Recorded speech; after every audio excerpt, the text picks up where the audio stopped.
ദാമ്പത്യം.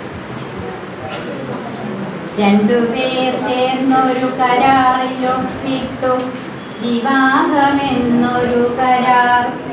തമ്മിലൊന്നായി ഇഴുകിച്ചേർന്നു ജീവിത നൗക തുഴയുവാനുള്ളൊരു കരാർ. മറുകരയെത്തുവാൻ കാലങ്ങൾ തുഴയെറിഞ്ഞവർ തനിയെ തുഴയെറിയുവാൻ തുടങ്ങി. വഴിയിൽ നിന്നും രണ്ടാളുകൾ കയറിയ ദാമ്പത്യവഞ്ചിയിൽ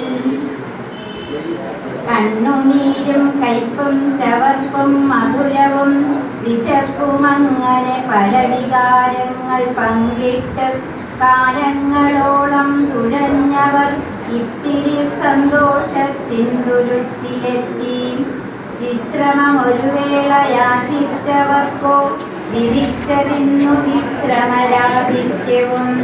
വിധിയെന്നു നിനച്ചവർ വിധിക്കു നേരെ എറിഞ്ഞോരോ തുഴയും.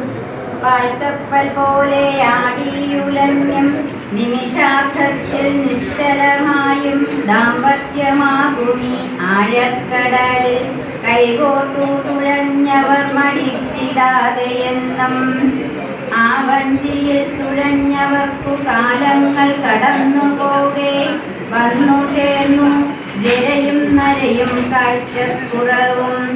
ബലഹീനമാകും പാണികൾ കൊണ്ടവർ പതിയെ തുഴഞ്ഞു കരയിലെത്താൻ.